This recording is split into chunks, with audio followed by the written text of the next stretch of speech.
religious circles, and recently we've had calls from the religious circles for Obi and the Labour Party to back down and accept the presidential election as a result, as a will of God. What role has religion actually plays in this, in being culpable as far as all these processes concerned? You see, I was born a Christian. The way I've learned to worship God is as a Christian, but I'm not a religious person. I used to be a regular church person, but I've come to understand that religion is the basis of our putrefaction as a people. We are the way we are because we are religious. And those who call themselves religious rulers in Nigeria are no different from Nigerian politicians. In fact, they are in bed with Nigerian politicians, whether they are pastors or imams. The Bible is very categorical. It says that by their fruits you shall know them. What are the fruits of the Christian leaders or rulers? Because they don't lead anyone, they are rulers. The first thing that you expect of a Christian is respect for the sanctity of truth. God is truth. There is no truth within which you will not find God. If the thing is true, then you will not find in the mouth of our religious rulers is the truth. In the midst of all the evil that has been perpetrated in the last 2 weeks, how many religious rulers have you heard coming out in Lagos State to say that, please stop all this division on account of tribe? How many of them? Not one. They've been conveniently quiet. Quiet. They never see anything wrong in what government is doing, and yet our country is going to blazes. Whether they are Muslims or whether they are Christians, I can speak to the Christian faith because that is where I belong. And I can tell you without, I must hesitate because I know at least one or two men of God. But beyond those ones, really, somebody like Pastor Sam Ayedogbon, for instance, he regularly provides his platform for the truth to be disseminated. And I know there are a few others like that. But really, think about it. The state is going to the dogs and has been going to the dogs forever. How many of them have ever had anything to say? So as far as religion is concerned with the situation of Nigeria, I think Nigeria is where you see the true exposition of what religion is intended to do. Go to the root word, religare. What does it mean? It means to bind. When you find dictionaries that have pictures, you'll find a picture of a small bird, probably a finch, and it has its wings tied with bows. Religion is meant to constrain your imagination. The imagination is the seat of creativity. When you constrain a man's imagination, you enslave him. What religion does is to prescribe how you live. It's meant to be a guide to spirituality. But in Nigeria, both the imams and the pastors have robbed it of the content of his capacity to lead you to God. It's meant in Nigeria to lead you into bondage so that you might be exploited both by the pastors and imams and their clients, the political class. So religion in Nigeria has come to become a tool of control, both for the state and for the practitioners, especially the religious rulers.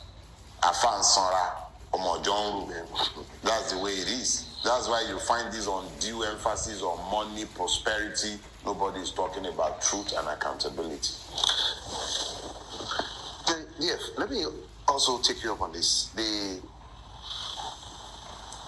LP presidential candidate in a recent interview while commenting about the election said he contests and will be contesting he doesn't contest, he didn't contest the outcome of the election process, but he's contesting the process that battered that, saying that their uncle Tinubu carried out the election the east of the worst order, while Peter Obi, however, still love him as a fatherly figure. So in a big marrow, he does not believe in challenging the outcome but just want to challenge the process. I mean, this became a heated argument to the extent that they eventually had to recant at some point in time. What's your take on this? See, my friend Yele always imagined that everybody will speak in his own language. Potatoes, potato. My language is not necessarily going to be the language of the next man. Peter will be. I'm going to be laughing a lot at my friends in the revolutionary movement in a few days or weeks or months as events unfold. Sometimes the revolutionary will not come wearing beret. He would have no learning to quote. He would have none of those. He would only have paradigms to shift. Where the paradigms the person seeks to shift tallies with your own strategic objectives, you must find convergence. Now, a man comes out in this jungle where we all live, or this country, this jungle, and he says to you, trace a couple of government money into my coffers, and I'll step out of the race. Okay, let's say we, who do not have access to those kind of channels, couldn't do it. You think Abiola Tinubu couldn't have done so? None of the many people who are obviously against his candidacy couldn't have found something to confront him with. They couldn't. That's another ball game. So that the man said he was challenging the process, not the outcome. That's a matter of semantics. It's a matter of semantics. If I have attacked the foundation of a lie, what's the purpose of dealing with the lie? Why am I wasting my time? I've exposed the foundation. If I have shown that the process is fraudulent, how can the outcome be anything different? Can you swim through what I have proven to be a sewer and claim that the white garment, or at least what is meant to be white, is white? It cannot be white anymore because I have proven that you swam through the sewer. So that one is potatoes. Yele is just being Yele, and Peter Obi is Peter Obi. They are not the same persons, but if they will look a little closer, they might just find that this person is actually not the person they believed him to be. We're done with elections, and we should begin to focus on larger issues now. Talking about focusing on larger issues, if in the unfortunate event of an INEC or Tinubu managing to retain his mandate, how will Nigerians cope having been subjected to this vagaries of I am big on non-violence, but I am not big on turning the other cheek. There is only so far that you can push. If Nigeria were to find itself in the unfortunate situation where Bola Ahmed Tinubu becomes the president of Nigeria, a lot of things would happen. A lot of people would have their illusions punctured. It will be an interesting spectacle to behold, the punctures of illusions, especially the redentists who are justifying evil because they believe that there is something to be gained by becoming complicit in evil. When it is their turn, now opportunity. When it is another person, now corruption. It's unfortunate, but the truth is constant, and it will come back to bite those ones in the ass. So I'll be looking at those ones. The average Nigerian should expect a lot of pains. This is not even just because it is Tinubu. Whoever is coming already has a mess to contend with. The problem with a Tinubu presidency is a lack of legitimacy that will come with it. A government that is lacking in legitimacy, that has to demand that people pay extortionate levels of levies and taxes, whilst pretending one of the most sybaritic ruining class to be found anywhere in the world. You find people who are big local government chairmen, whatever they might be, they are constantly working to make sure that their own feeding trough is well stocked. But the people who have to provide the resources. They are becoming increasingly impoverished. They are going to remove subsidy from fuel. They are going to increase electricity tariff. You're going to be tightening up because we really can't afford a lot of things that we're buying. We're living on credit as a people. So whoever is coming already has a mess to contend with.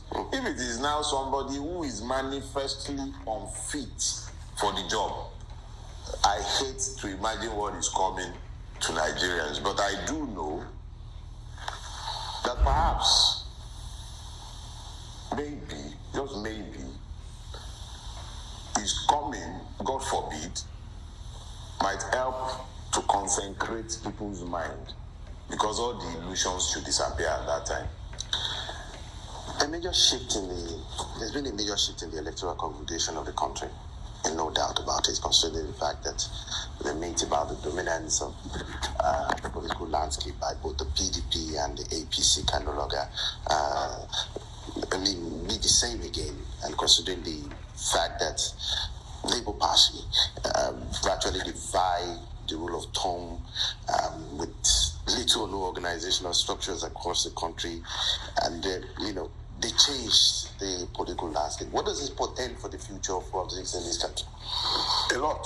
But before we talk about the future, we must deal with the immediate. If the people are forced to accept a corrupt, evil outcome, confidence is lost in the electoral process.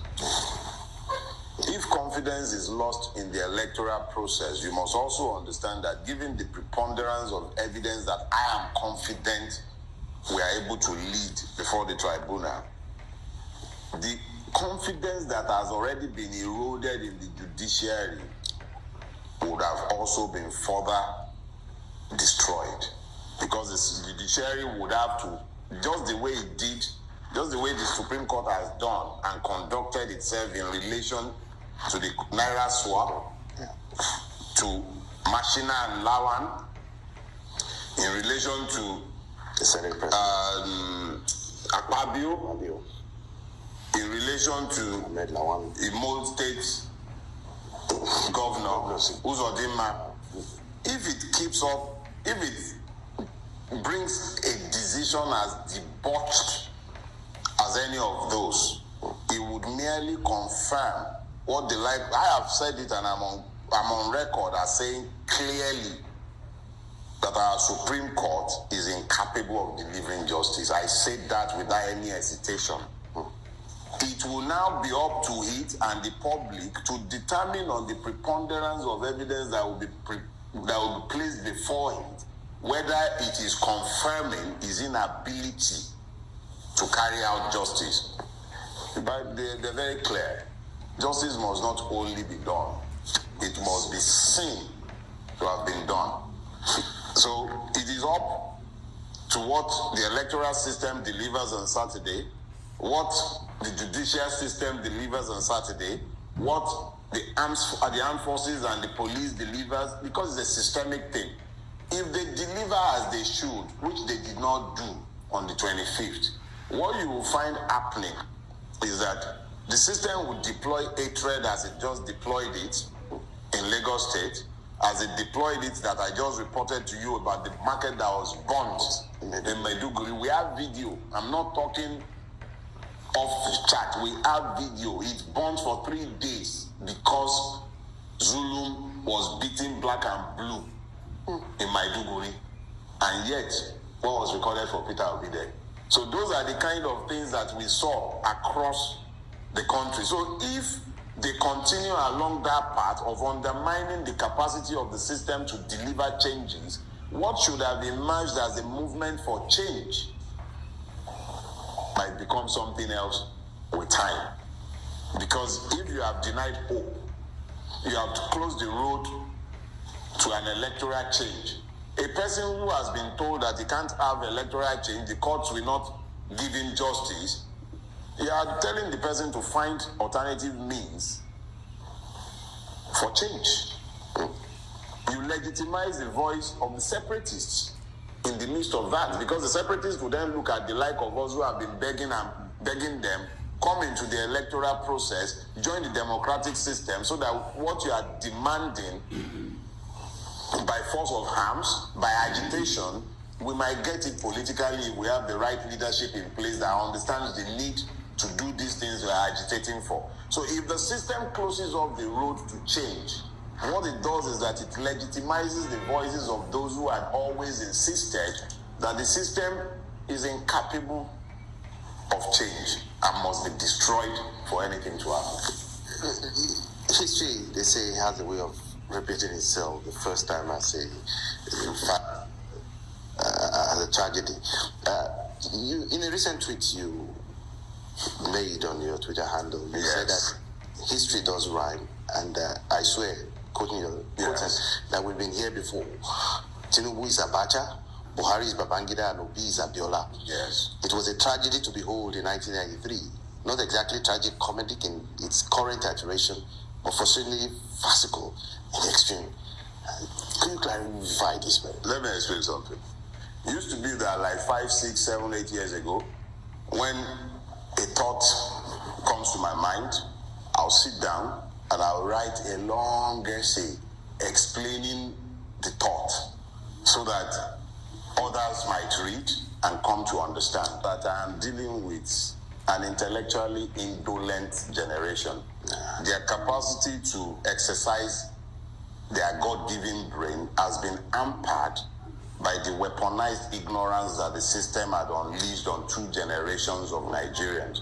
So I stopped bothering myself to write a long treatise. I decided to focus more on writing books. If I write something you don't like, you go and write your own book and challenge what I have said. So I stopped writing long pieces and I started doing small epigrams, such as the one that you just quoted. And to dissect it clearly, the thing is that history does rhyme. What it does is that the first time it would come as a tragedy. People will shout, ooh, hee, ha. And then by the time it's coming along again, it's usually a farce. Because you've seen it before, and it's not really as shocking. Sometimes it's even laughable. But our situation,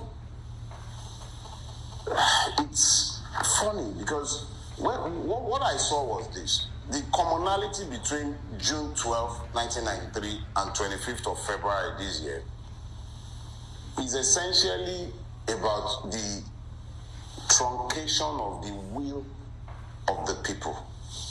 In June 12, it had concretized into a mandate that was already known. This time around, it had not concretized because it had not been announced. Not only had it not been announced, a lot had been thrown up in the air and into doubt. So without the benefit of what I know as a member of the Obi campaign, I do not expect anyone else to buy what I had said about. In fact, I didn't even allude to him having won a clear mandate. What I simply said was, Obi is Abiola. Why is Obi? How is Obi Abiola?